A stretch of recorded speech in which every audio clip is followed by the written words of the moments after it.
Hello guys! Kumusta na kayo? Sorry nga pala sa mga nag-abang sa vlog ko. Ba't kaya ang tagal na ni Ophelia Waray noon hindi nag-upload ng ng mga video sa YouTube. Pasensya na po kasi minsan alam nyo na yung nangyari sa kapatid ko. Yung kasi yung ang hirap ma-explain. And nawalan kami ng kapatid, yan. Yung panganay namin. Tapos parang natamad ako mag-upload kahit marami akong video na ginawa nung naghalidi kami. 'Di ba last time sabi ko sa inyo mag-upload ako yung karugtong noon.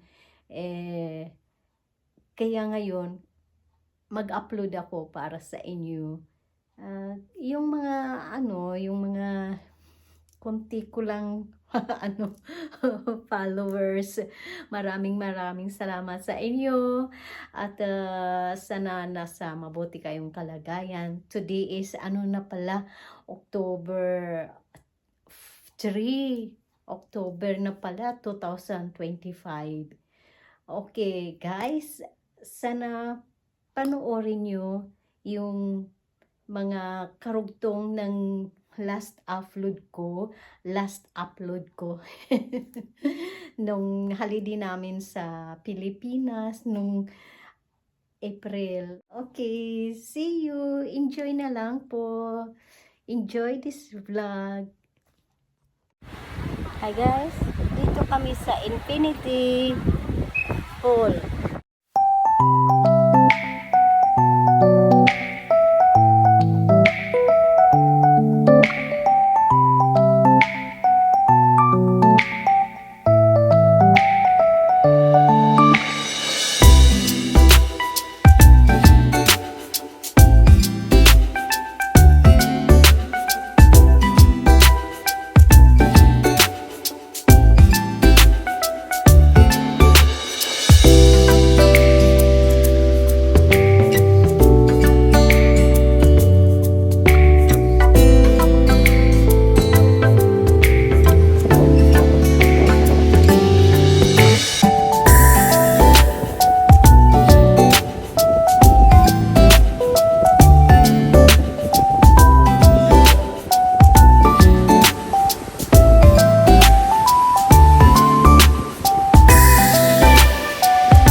Ito na, malapit ka na mag-pitch. Yung ano na sa akin, sa'yo, ano nakikita mo dito wala sa laman? Baka nga, ito, saan may malinaw mata ko sa'yo, start ito agad.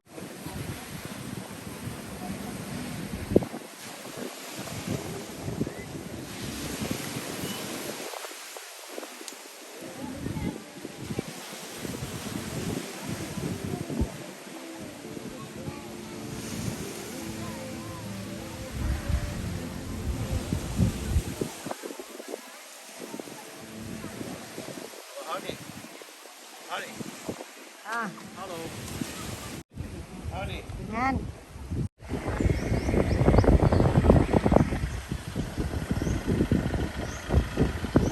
Nasa Escudita District. Norte sa auction. Gote view. Nice view.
Nako, gabi na pala at malamig na. Uuwi na kami guys sa hotel. Pero bago yan, mag-picture-picture muna kami mag-asawa dito kasi napakaganda ng lugar talaga. Napakalaking hotel nitong Fairways. Grabe guys, solid ang bayad namin sa hotel kahit mahal.